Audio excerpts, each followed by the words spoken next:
So hello मेरे प्यारे दोस्तों, कैसे हो आप सभी। स्वागत है आप सभी का आपके अपने यूट्यूब चैनल ऑनलाइन पे।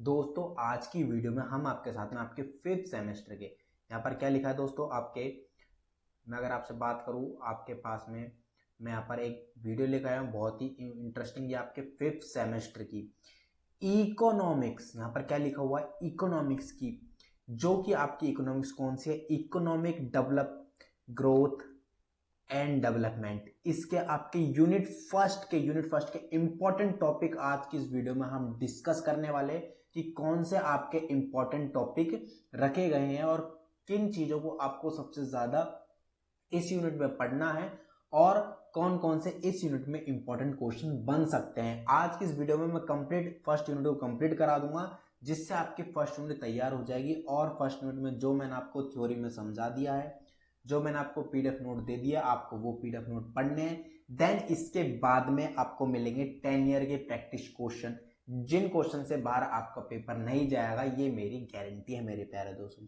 तो चलिए दोस्तों वीडियो को शुरू करते हैं बिना किसी देरी सब। और अगर आप लोग हमारे चैनल पर पहली बार आए तो प्लीज चैनल को अब भी सब्सक्राइब कर देना, साथ में बेल आइकन को ऑन कर देना और वीडियो को लाइक करके हर जगह शेयर करना मत भूलना मेरे प्यारे दोस्तों। तो देखिए मेरे प्यारे दोस्तों, ये है आपके सामने पीडीएफ नोट कंप्लीट जो मैंने खुद बनाया। यहाँ पर ऊपर लिखा है बीए प्रोग्राम सेमेस्टर 5th और आपके किसका रहने वाला है, ये इकोनॉमिक्स का आपका रहने वाला है।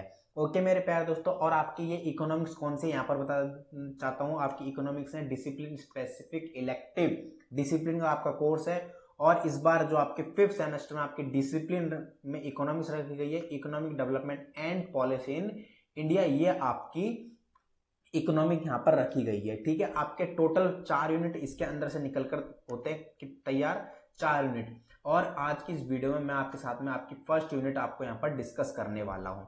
ठीक है, बहुत मेहनत लगी है ये पीडीएफ बनाने में, काफी सारे बच्चों की डिमांड पर ही मैंने अपने खुद पीडीएफ नोट्स बनाए हैं। देन इसके बाद में आपको मिलेंगे 10 ईयर्स के सॉल्यूशन। यूनिट 1 के बारे में हम डिस्कस करने वाला है। यूनिट 1 में हमारे पास इकोनॉमिक ग्रोथ एंड डेवलपमेंट यहाँ पर दे रखी है। ठीक है, इसके अंदर हम क्या क्या चीजें आपकी इंपॉर्टेंट है वो चीजों के बारे में डिस्कस करने वाले हैं। ठीक है, चलिए मेरे प्यारे दोस्तों, तो सबसे पहला ही टॉपिक निकल कर आता है इसमें आर्थिक समृद्धि। आर्थिक समृद्धि से क्या आप लोग समझ सकते हो, इसकी इकोनॉमिक ग्रोथ यानी हमारे देश या कोई भी पर्टिकुलर देश है उसका ग्रोथ कैसे हो सकती है। उसकी सबसे पहली ग्रोथ होती है आपकी आर्थिक समृद्धि से। यानी अगर वो इकोनॉमिकली स्टेबल है वो देश, तो वो देश बहुत ही अच्छा है, उसकी आर्थिक स्थिति बहुत ही ज्यादा अच्छी है। ओके मेरे प्यारे दोस्तों, यहाँ पर यही चीज यहाँ पर बोली गई है। ठीक है, अगर हम बात करें इसके बारे में, यहाँ पर इसके बात करते हैं हम, यहाँ पर क्या लिखा है ये इसमें पढ़ते हैं। बोला है आर्थिक विकास से तात्पर्य किसी द्वारा उत्पादित वस्तुएं और सेवाओं की मात्रा में वृद्धि से है। मतलब यहाँ पर थोड़ा टाइपिस्ट में मिस्टेक हो रखी है, मैं आपको समझा देता हूँ। मतलब यहाँ पर बोला है कि अर्थव्यवस्था में, कोई भी किसी भी देश की अर्थव्यवस्था है तो उसका आर्थिक विकास कब हो सकता है। विकास और समृद्धि दोनों एक वर्ड है, आप इन पे कंफ्यूज मत होना, मैं आपको सिर्फ समझा देता हूँ। भाई कोई अर्थव्यवस्था है तो उसके अंदर उसका आर्थिक विकास कब हो सकता है, जब उसके उसके अंदर उत्पादित, क्या उस देश में उत्पादित वस्तुएं और सेवाओं की मात्रा में वृद्धि हो। बिल्कुल भाई, जैसे जैसे आपकी देश के अंदर, भाई हाँ कोई भी बिजनेसमैन है, हम बिजनेसमैन का एग्जांपल लेकर चलते हैं। यहाँ पर कोई बिजनेसमैन है, अगर वो अपने प्रोडक्ट बढ़ाएगा, क्या करा उसने, अपने प्रोडक्ट बढ़ा दिए, बढ़ा दिए, सेवाएं बढ़ा दी। तो जैसे जैसे प्रोडक्ट बढ़ाएगा, सेवाएं बढ़ाएगा, तो उसके डिमांड और सप्लाई भी तो बढ़ेगी ना, नहीं बढ़ेगी क्या, डिमांड और सप्लाई भी बढ़ेगी। अब जैसे जैसे डिमांड सप्लाई बढ़ेगी, उसके पास में पैसा आएगा, तो वो अपने आप में क्या करेगा, वो बिजनेसमैन ग्रोथ करेगा नहीं करेगा, उसके पास में प्रॉफिट आएगा नहीं आएगा, आएगा ना। वैसे हमारे देश को लेकर यहाँ पर बात करेगी कि जैसे जैसे उत्पादित वस्तु और सेवाओं की मात्रा बढ़ती चली जाएगी, वैसे वैसे देश हमारा विकास या समृद्धि करता चले जाएगा। ठीक है दोस्तों, देखिए यहाँ पर अगला लाइन क्या लिखी हुई है, आर्थिक वृद्धि का अर्थ वास्तविक राष्ट्रीय आय या राष्ट्रीय उत्पादन में वृद्धि। बिल्कुल भाई, राष्ट्रीय आय तो तब बढ़ेगी ना जब हमारा उत्पादन बढ़ेगा। भाई राष्ट्रीय आय, हमारा वास्तविक समृद्धि राष्ट्रीय आय के ऊपर डिपेंड करता है, प्रति व्यक्ति आय के ऊपर डिपेंड करता है, हमारा राष्ट्रीय उत्पाद के ऊपर डिपेंड करता है, या फिर सकल घरेलू उत्पाद यानी ग्रॉस डोमेस्टिक प्रोडक्ट के ऊपर भी डिपेंड करता है। जीएसटी के ऊपर भी, जीडीपी के ऊपर भी हमारा क्या करता है, डिपेंड करती है। क्या यहाँ पर जैसे जीडीपी एग्जांपल दे रखा है, जीडीपी के ऊपर भी हमारी आर्थिक समृद्धि डिपेंड करती है। ओके दोस्तों, ध्यान रही मेरी बातें। इस यहाँ तक अगर आपको समझ में आया है तो प्लीज वीडियो को अभी लाइक करते चले जाना, ठीक है, अगर समझ में आ रही है आपको बातें तो आई होप अभी तक मैंने यहाँ पर जो भी आपको चीजें समझाई है ये आपको समझ में आई होगी। ओके मेरे प्यारे दोस्तों, चलिए अगले पॉइंट के ऊपर हम बात कर लेते हैं कि अगले पॉइंट कौन कौन से इसके अंदर रखे गए हैं। ठीक है, चलिए मैं थोड़ा इन्हें मिटा देता हूं, देन हम इसके अंदर नीचे चलते हैं, इसमें क्या बोला है। चलिए आगे आगे और बात करते हैं। बोला है यहाँ पर, क्या बोला है, यह किसी देश की वस्तु और सेवाओं यानी जीएनपी के वास्तविक उत्पादन में समय के साथ साथ वृद्धि और संवर्धित करता है। प्रति व्यक्ति आय का वास्तविक उत्पादन, बताया मैंने भाई, प्रति व्यक्ति आय ही हमारे देश की वृद्धि या समृद्धि के ऊपर डिपेंड करती है। ठीक है, इस चीज का आपको ध्यान रखना है। ओके दोस्तों, चलिए आगे और चीजों के बारे में बात कर लेते हैं। और चीज मैं आपको यहाँ पर बताता हूँ। क्या बोला है, आर्थिक विकास प्रकृति में एकल आयामी है क्योंकि यह केवल आय पर केंद्रित है। लोग, क्योंकि यहाँ पर देखो टाइपिस्ट मिस्टेक हो रही है, कोई दिक्कत नहीं, आपको सिर्फ समझने से मतलब है। यहाँ पर क्या बोला है, आर्थिक विकास, लोग क्या करते हैं भाई, एकल आयामी होते हैं। पहली बात तो क्योंकि उन्हें केवल आय पर केंद्रित होता है। भाई हमारी जैसे जैसे आय बढ़ती चली जाएगी, क्या एक पर्सन ग्रोथ नहीं करेगा? क्या वो अपनी उनकी जरूरतें नहीं बढ़ती चली जाएगी? भाई जैसे जैसे जैसे जैसे उसकी आय बढ़ी, भाई पहले उसकी आय थी 10,000, वो थोड़ा ही खर्चा कर पा रहा था, अपने देश के लिए भी कुछ नहीं कर पा रहा था, देश के थ्रू वो मतलब ग्रोथ उसकी कम थी। अब 10,000 से 20,000 होगी, 20,000 से 30,000 होगी, 30,000 से 40-50, ऐसे से उसकी ग्रोथ बढ़ती जा रही है। उसकी जैसे जैसे इनकम बढ़ती चली जाएगी, उसका क्या होगा, खर्चा भी बढ़ता चले जाएगा, प्लस सेविंग भी बढ़ती चली जाएगी। अब जैसे जैसे उसका खर्चा बढ़ेगा, क्या होगा, जैसे जैसे उसका एक्सपेंडिचर बढ़ता चले जाएगा, वो एक्सपेंडिचर कहाँ जाएगा, गवर्नमेंट के पास ही तो जाएगा। वो अपने देश से तो माल खरीदेगा, अपने देश से तो सामान खरीदेगा, अपने देश से ही सामान खरीद के अपने ऊपर एक्सपेंस करेगा। एक्सपेंडिचर तो इनकम किसकी हुई, बिजनेसमैन की। इनकम किसकी हुई, हमारी अर्थव्यवस्था की। हमारी अर्थव्यवस्था में इनकम गई। समझ में आई मेरी बात दोस्तों? तो इसका मतलब होता है, आपका सिंपल सा मैं आपको यहाँ पर मतलब समझा देना चाहता हूँ कि भाई आर्थिक समृद्धि किस चीज पर डिपेंड करती है, हमारी राष्ट्रीय आय पर डिपेंड करती है, हमारे राष्ट्रीय उत्पाद पर डिपेंड करती है, हमारी जीएनपी पर डिपेंड करती है, हमारी जीडीपी पर भी डिपेंड करती है। और हम यहाँ पर बोल सकते हैं कि आर्थिक विकास से तात्पर्य किसी द्वारा या किसी व्यक्ति द्वारा, या हम बोल सकते हैं अर्थव्यवस्था में आर्थिक विकास से तात्पर्य किसी व्यक्ति द्वारा उत्पादित वस्तुएं सेवाओं की मात्रा में वृद्धि से है। ठीक है, बाकी ये पॉइंट मैंने आपको बता दिए, एज इट इज आपको पढ़ लेना, कोई भी इसके अंदर अलग चीज नहीं रहने वाली है। ठीक है, अब बात करिए हमने अभी तक जीडीपी इकोनॉमिक ग्रोथ के बारे में, अब हम बात करें इकोनॉमिक डेवलपमेंट के बारे में। इकोनॉमिक डेवलपमेंट में क्या मतलब है, इसके बारे में अब हम समझ लेते हैं यहाँ पर। ठीक है, यहाँ पर क्या बोला है, आर्थिक विकास किसी अर्थव्यवस्था में मात्रात्मक और गुणात्मक परिवर्तन है। मात्रात्मक यानी हमारे अर्थव्यवस्था में मात्रा के अकॉर्डिंग उसमें जो परिवर्तन होगा, गुणात्मक यानी क्वांटिटी के अकॉर्डिंग जो परिवर्तन होगा वही हमारा क्या होगा, आर्थिक विकास होगा। जैसे एजुकेशन के, आप एजुकेशन सेक्टर में ले लो, एजुकेशन सेक्टर पहले बहुत पुअर था, अब धीरे धीरे क्या हो रहा, डिजिटलाइज हो गया पूरा एजुकेशन सेक्टर। आप लोग देख रहे हो डिजिटलाइज हो गया, तो हमारे क्या हो रहा है, आर्थिक विकास हो रहा है। क्या हो रहा है, आर्थिक विकास हो रहा है। क्या हो रहा है, आर्थिक विकास हो रहा है। ठीक है मेरे प्यारे दोस्तों, ऐसे आपको इन चीजों को इकोनॉमिक है रिलेट करने वाली, आपको अपनी लाइफ से रिलेट करनी पड़ेगी, तब जाकर आपको इकोनॉमिक समझ में आने वाली है। ठीक है, अगली लाइन क्या बोली, अगली लाइन यहाँ पर से पढ़िए, ये वाली लाइन पढ़िए। क्या बोला है, आर्थिक विकास का तात्पर्य गरीबी बेरोजगारी को कम करना और समाप्त करना है और बढ़ती अर्थव्यवस्था के संदर्भ में असमानता है। बिल्कुल मैंने वही बात बोली है अभी यहाँ पर कि भाई एक व्यक्ति है, जैसे जैसे उसकी इनकम बढ़ेगी वो ग्रोथ करेगा अपने आप में, वो अपने आप में ग्रोथ करेगा, तो वो गरीब से अमीर हो जाएगा। वो अमीर हो रहा है 10,000 से 20,000 होगी, 20,000 से 30,000 होगी, 40,000 होगी, तो ग्रोथ कर रहा है नहीं कर रहा है, वो ग्रोथ वहां पर कर रहा है। दूसरी बात है बेरोजगारी खत्म करना। बिल्कुल भाई, अभी क्या हो रहा है, कंपटीशन इतना ज्यादा बड़ा हुआ है मार्केट में, जो लोग बच्चे ना सरकारी नौकरी के पीछे भाग गए। एक फॉर्म के लिए एक हर टाइम वैकेंसी, कोई भी मैं आपको अगर वैकेंसी बताऊं तो वहां पर कोई वैकेंसी कभी कभी आती है जिसमें 1,600 वैकेंसी है, किसी में 1,500 वैकेंसी, किसी में 7,000 वैकेंसी आ रही है। लेकिन उसी वैकेंसीज के अंदर बच्चों के फॉर्म कितने जाते हैं, 25 लाख, 30 लाख, 12 लाख, ऐसे ऐसे फॉर्म जाते हैं। यानी बेरोजगारी आप लोग देखो, लोगों की बेरोजगारी कितनी है, कितने सारे लोग हमारे पास में अभी भी बेरोजगार है। तो जब तक ये बेरोजगारी खत्म नहीं होगी तब तक आर्थिक विकास नहीं हो सकता। ये बात आप लोग गांठ बांध लीजिए, ठीक है। बेरोजगारी खत्म नहीं होगी तो आर्थिक विकास भी नहीं होने वाला है, ठीक है। चलिए आगे इन और चीजों के बारे में बात कर लेते हैं, आगे और चीजों के बारे में बात कर लेते हैं। चलिए और पॉइंटों के बारे में बात कर लेते हैं। क्या बोला है, आर्थिक विकास का अर्थ है जीवन और रहन सहन की गुणवत्ता में सुधार। देखिए गुणवत्ता यानी क्वांटिटी, मैंने बताया ना, गुणात्मक मात्रक, ये मात्रात्मक यानी बेरोजगारी को कम करना, यानी बेरोजगारी यानी रोजगार देना, यानी मात्रा उसकी बढ़ा देना। गरीबी को कम करना यानी अमीरी बढ़ा देने, उसकी मात्रा में बढ़ा देना। मात्रा का मतलब आपको, मात्रात्मक का मतलब समझ में आ गया। अब बात करें गुणात्मक। गुणात्मक का मतलब यही है कि भाई जिस टाइम अभी जो आपका रहन सहन है उसकी क्वांटिटी आपको बढ़ानी पड़ेगी।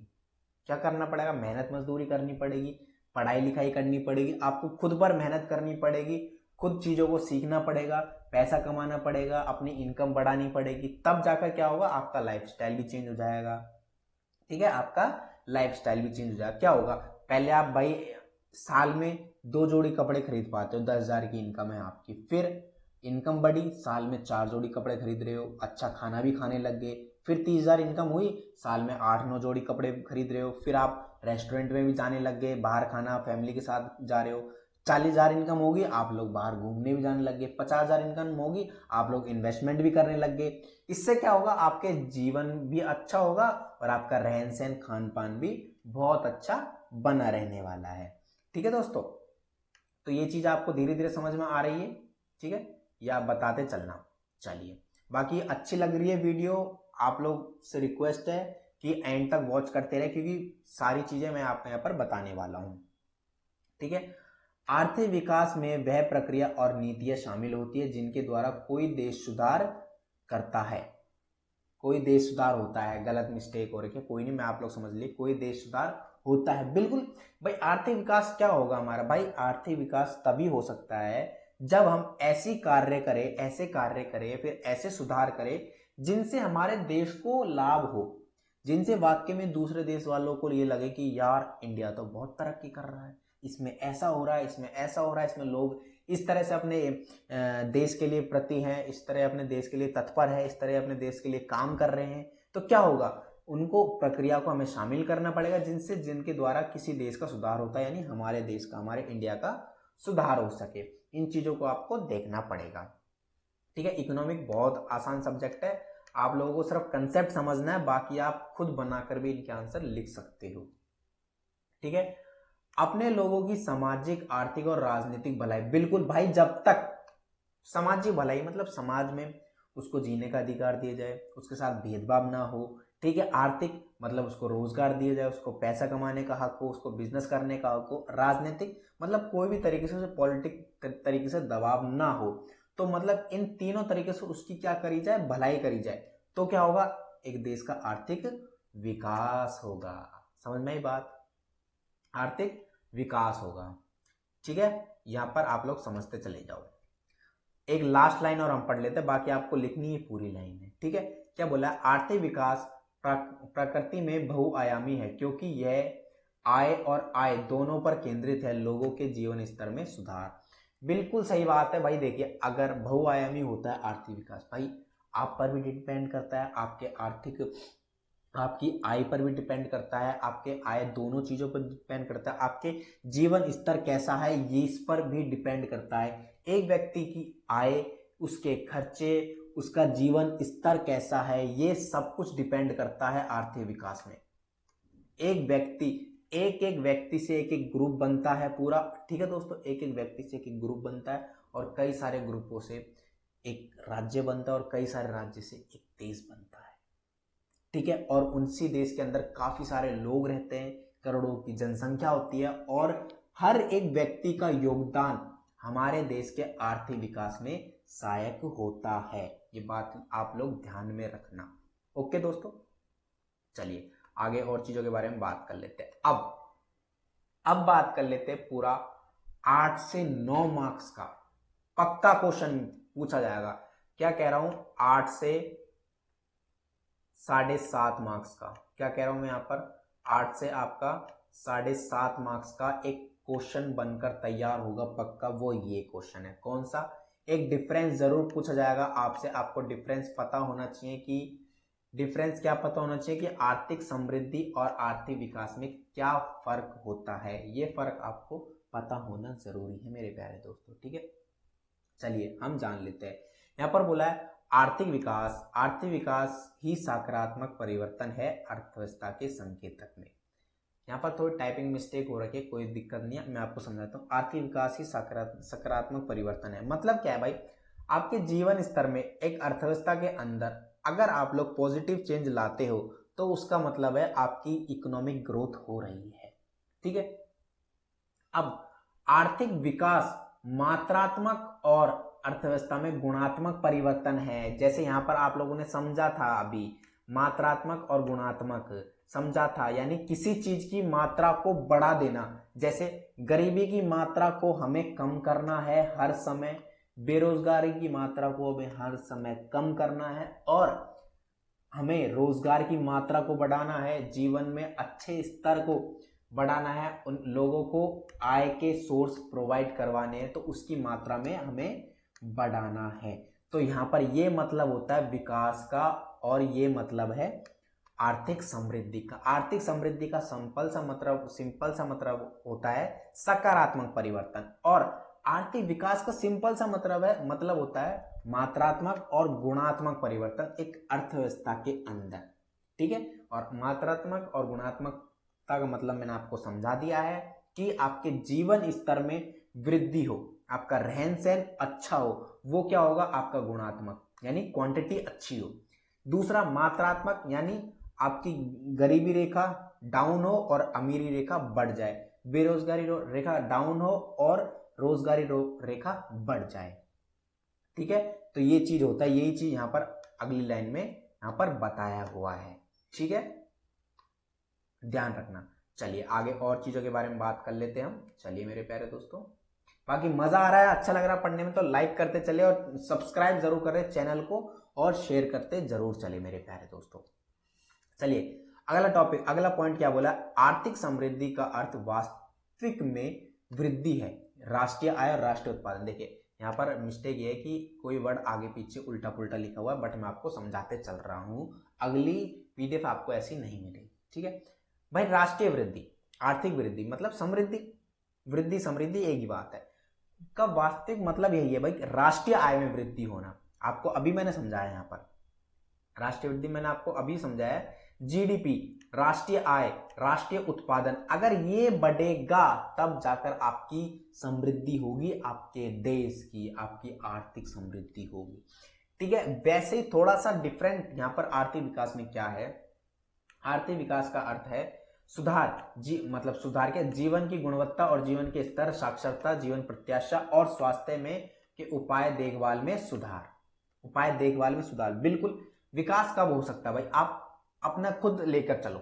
एक स्टूडेंट हो, आप स्टूडेंट हो, आपके नंबर अच्छे कब आ सकते हैं, आप यहां पर विकास को छोड़ो, आप यहां पर देखो आपके नंबर कब अच्छे आएंगे, नंबर, आपके नंबर कब अच्छे आएंगे, आपके नंबर कब अच्छे आ सकते हैं, जब आप डेली कंसिस्टेंसी के साथ पढ़ो, डेली मेहनत करो, डेली कुछ ना कुछ नया सीखो उसी आपके सब्जेक्ट को लेकर, ठीक है, और उसकी क्वांटिटी आपकी बढ़ती रहे। मतलब क्वांटिटी कैसे बढ़े, आप ज्यादा से ज्यादा क्वेश्चंस की प्रैक्टिस करो, ठीक है, तो क्या होगा, आपके मार्क्स बढ़ेंगे नहीं बढ़ेंगे, ऐसे आपका आर्थिक विकास होगा नहीं होगा, कि अगर आपके जीवन की गुणवत्ता अच्छी रहेगी, जीवन स्तर अच्छा रहेगा, आप पढ़े लिखे साक्षर होंगे, ठीक है, जीवन प्रत्याशा होगी, आपका स्वास्थ्य अच्छा होगा, तो लोग आपको देखेंगे, जैसे आजकल रील चलती है, बॉडी बिल्डर रील बनाते हैं, ठीक है, कोई एजुकेशन रील बनाता है, जैसे अब मैं आपको एजुकेट कर रहा हूँ यहाँ पर, तो मेरी वृद्धि हो रही है नहीं हो रही? आप लोग मुझे जान रहे हो, मुझे प्यार करते हो, मुझे सपोर्ट कर रहे हो, ये मेरी वृद्धि हो रही है नहीं हो रही? हो रही है ना। तो ऐसे चीजों को आपको यहाँ पर देखा गया है कि भाई जब तक राष्ट्रीय आय नहीं बढ़ेगी, राष्ट्रीय उत्पादन नहीं बढ़ेगा, समृद्धि नहीं हो सकती, और जब तक विकास नहीं होगा, जब तक आपका जीवन स्तर सही नहीं होगा। ठीक है, तो ये चीजें मैंने आपको कंप्लीट चीजें यहाँ पर समझाई हुई है, आप लोग यहाँ पर देख सकते हो। इससे बाहर आपका पेपर नहीं जाने वाला है। जो चीज मैंने आपको बता दी है, इन चीजों का आपको ध्यान रखना है। ओके मेरे प्यारे दोस्तों, चलिए अब अगेन एक 15 मार्क्स का क्वेश्चन बनेगा। एक 15 मार्क्स का क्वेश्चन बनने की पूरी यहाँ पर संभावना है कि एक क्वेश्चन जरूर तो बनेगा। ठीक है, क्वेश्चन क्या है? क्वेश्चन है आर्थिक विकास को प्रभावित करने वाले कारक। बिल्कुल भाई, हमारा विकास कैसे प्रभावित होता है, विकास कैसे हो सकता है, क्या क्या रीजन है, वो इस चीज को यहाँ पर डिफाइन आपको करना है। ये आपका 15 मार्क्स का क्वेश्चन है, अभी कह रहा हूं 15 मार्क्स का क्वेश्चन है। देखिए एक चीज मैं आपको समझा देना चाहता हूं, जो अभी तक मैंने आपको पढ़ाया, अगर आप लोग ये चीज समझ गए, जो ऊपर मैंने आपको पढ़ाया, अगर आप लोग ये चीज समझ गए तो डेफिनेटली आप लोग इसका आंसर विदाउट पढ़े, क्या कह रहा हूं, विदाउट पढ़े इसका आंसर लिख दोगे मेरे प्यारे दोस्तों। समझ में मेरी बात दोस्तों? तो चलिए हम पढ़ते हैं, शुरू करते हैं। पहला साधन है आपका कौन सा? आपका पहला है प्राकृतिक संसाधन। बिल्कुल, आर्थिक विकास में भाई आपका तेल है, खनिज है, पेट्रोलियम है, आपका जल है, ऐसी चीजें ही तो आपका आर्थिक प्राकृतिक साधन बनती है, प्राकृतिक संसाधन बनती है। अगर मान लो ये सारी चीजें कम हो जाए आपके देश से, हमारे इंडिया से, अगर ये सारी चीजें कम हो जाए, जैसे जैसे अब आप लोग देखोगे कि एक ट्रेंड चलता हुआ आ रहा है, अब ज्यादातर टाटा मोटर्स भी क्या कर रहा है, टाटा वाले भी क्या कर रहे हैं, अब इलेक्ट्रॉनिक गाड़ियां लेकर आ रहे हैं, क्योंकि उन्हें पता है पॉल्यूशन होने लगा है, उन्हें पता है तेल हमारे देश में कम होता जा रहा है, तेल का उत्पादन हमारे देश में नहीं होता, क्योंकि ये प्राकृतिक चीज है, हमें प्रकृति से दान में मिली हुई है ये। ठीक है, प्राकृतिक चीज है, तो ये एक टाइम पर जरूर खत्म होगी नहीं होगी, तो हमारा देश का विकास रुकेगा नहीं रुकेगा? आप लोग खुद सोचो, रुकेगा नहीं रुकेगा?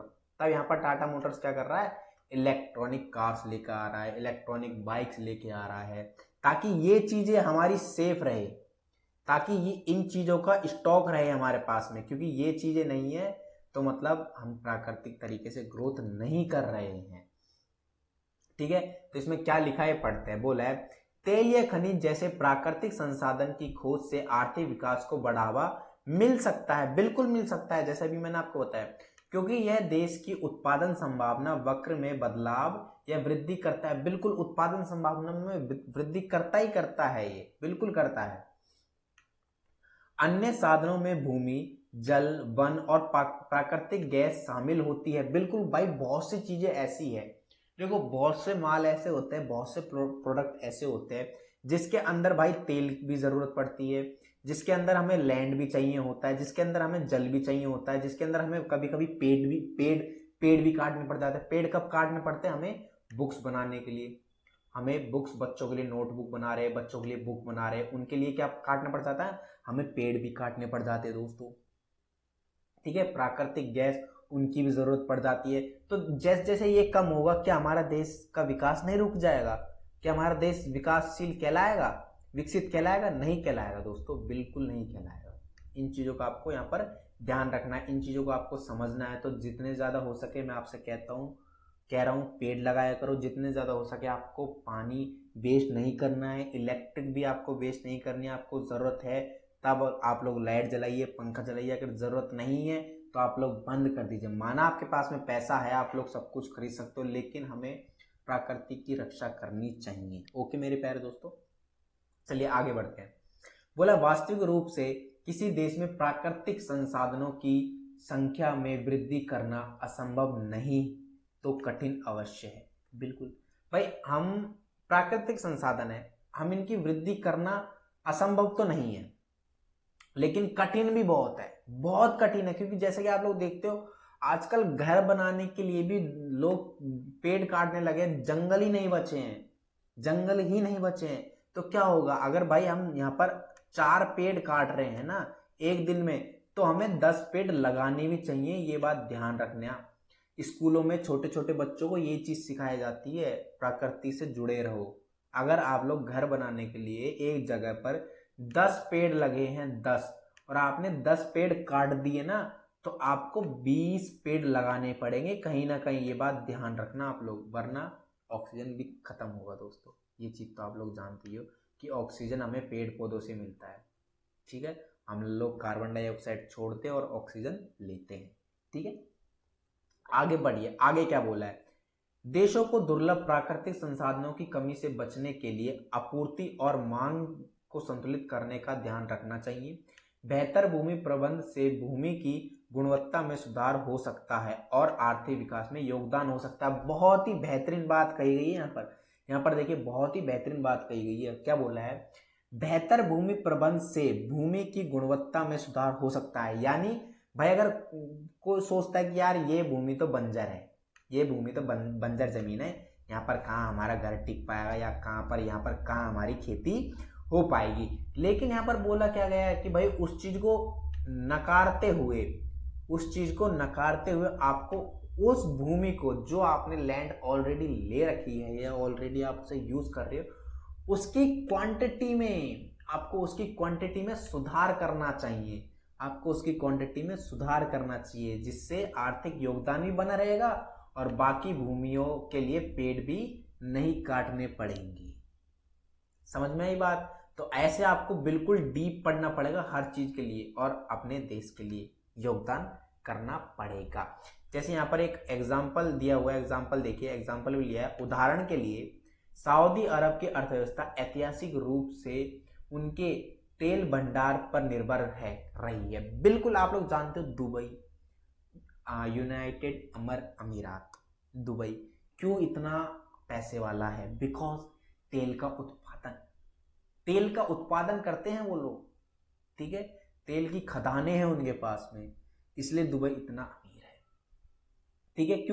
क्यों है? क्योंकि वो उनकी गुणवत्ता को बढ़ा रहे हैं।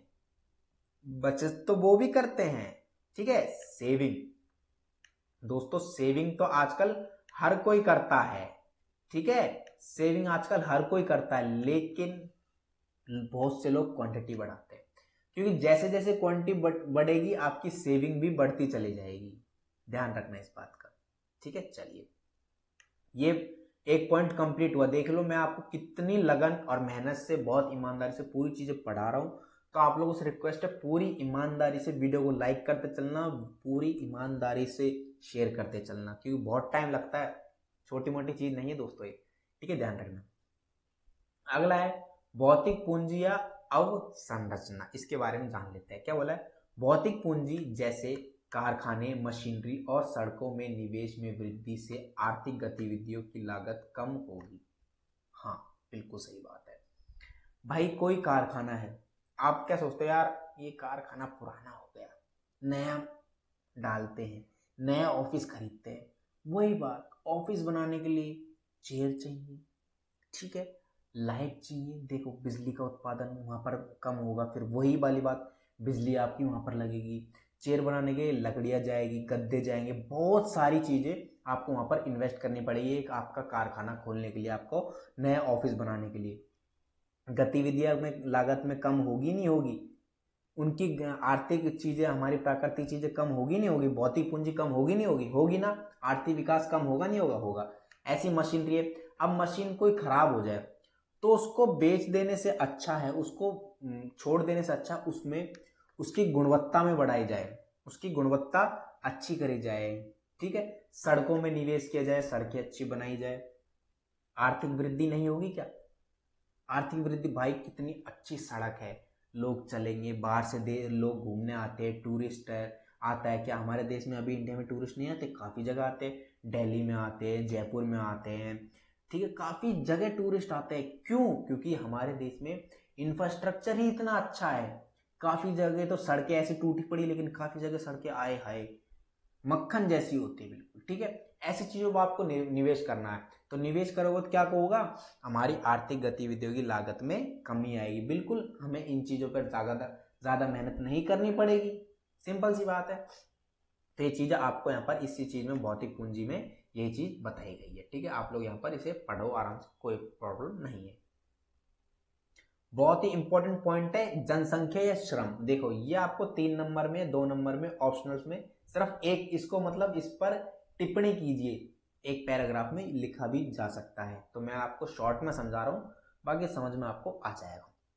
बोला है बढ़ती हुई जनसंख्या का अर्थ है श्रमिकों या कर्मचारियों की उपलब्धता में वृद्धि हुई, जिसका अर्थ है उच्च कार्यबल। बड़ी आबादी होने का एक नकारात्मक पहलू यह है कि इससे उच्च बेरोजगारी हो सकती है। बिल्कुल भाई, जिस अर्थव्यवस्था में बेरोजगारी है तो वो अर्थव्यवस्था, आर्थिक विकास उसका हुआ ही नहीं है, उसकी आर्थिक समृद्धि हुई ही नहीं है। तो बढ़ती जनसंख्या से यही होता है, कुछ नहीं होता। जनसंख्या के कारण कोई प्रॉब्लम नहीं होती, सिर्फ एक प्रॉब्लम होती है, बेरोजगारी दर बढ़ती, क्योंकि कंपटीशन बढ़ता है, बच्चे आते हैं, हर साल नए बच्चे आते हैं, हर साल 25 लाख फॉर्म भरते हैं, 12 लाख फॉर्म भरते हैं, हर एक चीज़ में कंपटीशन बढ़ता जा रहा है। आप लोग देखोगे यूट्यूब पर भी एक ही चीज़ को समझाने के लिए, अब जैसे मैं आपको यहाँ पर पढ़ा रहा हूँ, तो जो मेरी ये लाइन है आप लोगों के लिए यूट्यूब पर, इसी लाइन पर आपको काफ़ी सारे लोग मिल जाएंगे यूट्यूब पर ही, काफ़ी सारे लोग मिल जाएंगे यूट्यूब पर। तो आप लोग देखोगे एक चीज़ के पीछे लोग कितने ज़्यादा एक्टिव है, कितने ज़्यादा उस एक ही चीज़ के पीछे क्या है, कंपटीशन है दोस्तों। तो आप लोग ये चीज़ों को ध्यान रखिए। यहाँ पर अगर जनसंख्या बढ़ती है या घटती है तो इसके अंदर एक पॉजिटिव पॉइंट होता है और एक नेगेटिव पॉइंट होता है, ठीक है। इस बारे में आपको यहाँ पर ध्यान रखनी है बात, ठीक है। बात समझ में आई? तीसरा पॉइंट समझ में आया? मानव पूंजी। मानव पूंजी भी बहुत बड़ा योगदान देती है आर्थिक विकास में। कैसे? एक लाइन में पढ़कर समाप्त करते हैं इसको। मानव पूंजी में निवेश में वृद्धि में श्रम शक्ति की गुणवत्ता में सुधार हो सकता है। गुणवत्ता में इस वृद्धि के परिणाम स्वरूप कौशल, योग्यता और परीक्षण में सुधार होगा। बिल्कुल भाई, मानव की पूंजी क्या होगी? भाई कोई मानव है, उसकी अपनी पूंजी क्या होती है भाई? उसको किसी चीज के बारे में कितनी नॉलेज है, यानी कुशलता, उसको उस चीज को अचीव करने के लिए भाई कितनी उसके अंदर योग्यता है, या फिर कितना उसने ट्रेनिंग ली है, तो वो अपने आप में पूंजी कर रहा है। मानव पूंजी का ये मतलब नहीं पैसा बस, ये नहीं। मानव के मतलब कि मानव कितना विकसित है, खुद एक मानव कितना विकसित है, मानव ने खुद ने अपने ऊपर कितना निवेश किया है, ठीक है, कि खुद ने अपने ऊपर कितना निवेश किया है। तो यहाँ पर इस मानव पूंजी का वो मतलब है, क्योंकि अगर एक मानव खुद भी अगर कौशल होगा, योग्यतापूर्ण होगा किसी भी फील्ड में, किसी भी चीज में, तो क्या होगी, उसकी श्रम शक्ति की गुणवत्ता में सुधार आएगा। ठीक है दोस्तों, चलिए, मजा आ रहा है तो प्लीज यार लाइक करते चलना वीडियो को, प्लीज रिक्वेस्ट है। प्रौद्योगिकी, प्रौद्योगिकी यानी टेक्नोलॉजी, सिंपल सी बात है, टेक्नोलॉजी अगर अच्छी होगी हमारे देश की तो काफी सारे बाहर से लोग हमारे को क्या होंगे, हमें कस्टमर मिला करेंगे किसी भी चीज को लेकर। लाइक जैसे कोई भी प्रॉब्लम आती है, कोई लैपटॉप की प्रॉब्लम होती है, लैपटॉप में हमारे देश से अच्छा मान लो किसी को सॉफ्टवेयर अपडेट करना नहीं आता, ये सॉफ्टवेयर डालना नहीं आता हमारे देश से बाहर, अच्छा तो लोग क्या करेंगे, बाहर के लोग क्या करेंगे, हमारे पास ही तो आएंगे, हमारे देश में तो आएंगे कि नहीं यार इंडिया वालों के पास चलते हैं, वहां पर उनकी टेक्नोलॉजी बहुत अच्छी है, वो बहुत अच्छे प्रोडक्ट प्रोड्यूस करते हैं, है ना। तो क्या होगा, बाहर से हमारे देश की आर्थिक वृद्धि होगी नहीं होगी, आर्थिक समृद्धि होगी नहीं होगी, आर्थिक विकास बढ़ेगा नहीं बढ़ेगा? बिल्कुल बढ़ेगा, अगर हमारी टेक्नोलॉजी अच्छी होगी तो। ठीक है मेरे प्यारे दोस्तों, तो इसको अंदर डीप में पढ़ने की जरूरत नहीं पड़ी, प्रौद्योगिकी आप लोग समझ चुके हो। कानून, बिल्कुल भाई, कानून व्यवस्था भी बहुत ज्यादा इंपॉर्टेंट है। किसी के साथ कहीं गलत तो नहीं हो रहा है, अगर गलत हो रहा है तो उस पर उसको सही टाइम पर एक्शन मिल रहा है, न्याय मिल रहा है, नहीं मिल रहा है, ये चीजें भी, ये एक ढांचा है कानून का ढांचा। अगर कानून का ढांचा नहीं रहेगा तो हमारी आर्थिक अर्थव्यवस्था पूरी तरीके से बिगड़ बिगड़ जाएगी। ठीक है, बहुत जगह दंगे फसाद होंगे, जिससे क्या होगा, महंगाई बढ़ेगी, बेरोजगारी आएगी, ठीक है, खून खराबे होंगे। तो इन चीजों को रखने के लिए क्या बनाया गया, कानून बनाए गए, काफी सारे लॉज बनाए गए हैं। तो इनको भी अगर हम ध्यान में रखेंगे, इनका पालन करेंगे, तो हमारा आर्थिक विकास होना निश्चित है मेरे प्यारे दोस्तों। ठीक है, वीडियो यहाँ तक पसंद आ रही है तो प्लीज वीडियो को लाइक करते चलना दोस्तों। वीडियो बढ़िया, क्योंकि एक ही वीडियो में सारी पूरी कंप्लीट यूनिट में आपको कंप्लीट करने वाला हूँ, ताकि आपको दोबारा कोई वीडियो देखने की जरूरत ना पड़े या फिर कोई भी और वीडियो खोलने की जरूरत ही ना पड़े, क्योंकि आपने ये चीजें समझ ली तो आपने आपका यूनिट फर्स्ट कंप्लीट। बाकी इससे रिलेटेड क्वेश्चन हम करेंगे। ठीक है, एक और क्वेश्चन आपका बनकर तैयार होगा, विकसित देशों की विशेषता क्या होती है। ये आप लोगों को सीधा पढ़ लेना है। अगर आप लोग ये समझ गए ना, ये 7 पॉइंट, ये 6 पॉइंट जो भी है, तो 100% आप ये 15 मार्क्स का क्वेश्चन पूछा जाता है, तो इसके अंदर आप 100% 13 से 14 मार्क्स ले आओगे। बाकी प्रेजेंटेशन के ऊपर भी मार्क्स डिपेंड करते हैं। ओके दोस्तों, ओके दोस्तों, समझ में आई बात। चलिए बात करते हैं, पहली पॉइंट बात करते हैं, क्या विकसित देशों में प्रति व्यक्ति आय अधिक होती है। प्रति व्यक्ति आय का क्या मतलब है, एक व्यक्ति की इनकम अधिक होती है। जैसे मैं एग्जांपल देता हूं यूएसए का, किसका दे रहा हूं, यूएसए। भाई डॉलरों में कमाते हैं पैसा।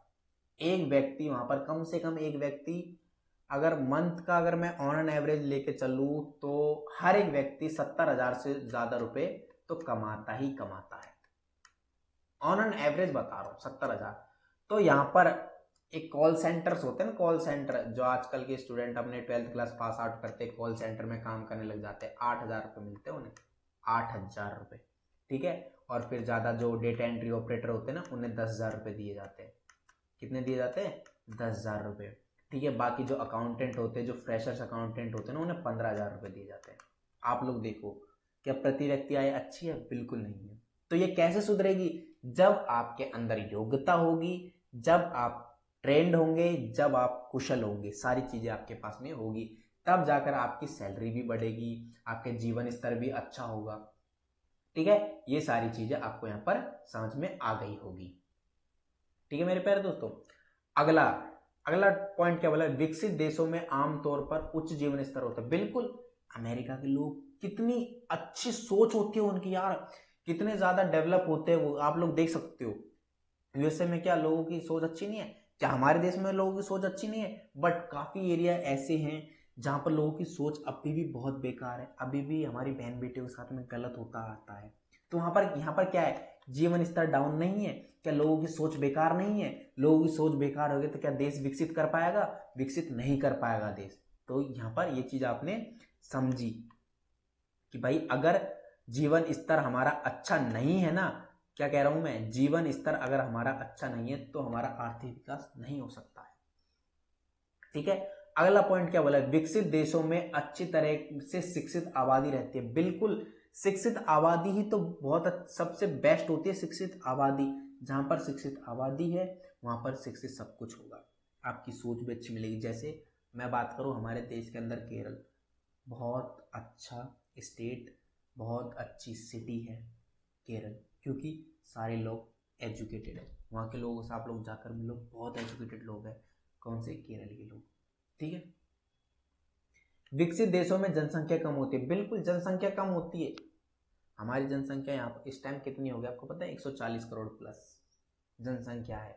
तो इससे क्या होगा, बेरोजगारी नहीं बढ़ रही क्या, जनसंख्या जैसे बढ़ रही, बेरोजगारी नहीं बढ़ रही क्या।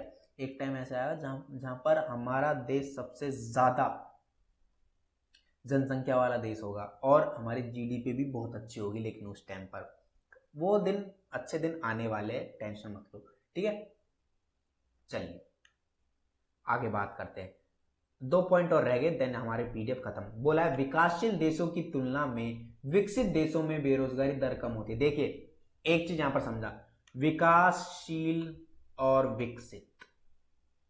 विकासशील का मतलब है जो अभी डेवलपिंग है, यानी जो धीरे धीरे ग्रोथ कर रहे हैं, और विकसित देश का मतलब है जो डेफिनेटली ग्रोथ कर चुके हैं। ठीक है, जो ग्रोथ कर चुके हैं। तो यहां पर यही बोला कि जो विकासशील देश होते हैं उसमें क्या होता है, बेरोजगारी दर ज्यादा होती है विकसित देशों के अकॉर्डिंग।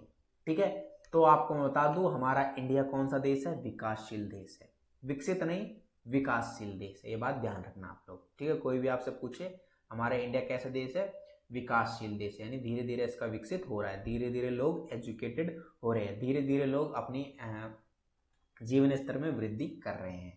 ठीक है, लास्ट पॉइंट, विकसित देशों में अक्सर स्थिर राजनीतिक व्यवस्था होती है। अब आप लोग राजनीतिक व्यवस्था से देख लो, राजनीतिक व्यवस्था भी बहुत ज़्यादा डिपेंड करती है हमारे विकसित या विकासशील देशों के बीच के अंतर में। ठीक है, अब देखिए यहां से आप लोगों को एक चीज समझा देता हूं। 15 मार्क्स का तो ये क्वेश्चन बना ही बना, ठीक है, विकसित देशों की विशेषता।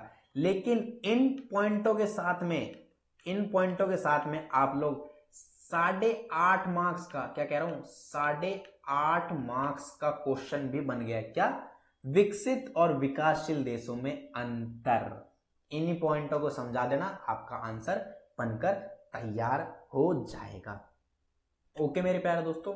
सो दोस्तों, आई होप जो मैंने इसके अंदर मेहनत करी है, जो मैंने इसके अंदर एफर्ट डाले हैं, आपको पसंद आई होगी ये पीडीएफ। और इस पीडीएफ को जितना ज़्यादा हो सके शेयर करना, इस वीडियो को जितना ज़्यादा हो सके मेरे प्यारे दोस्तों शेयर करना।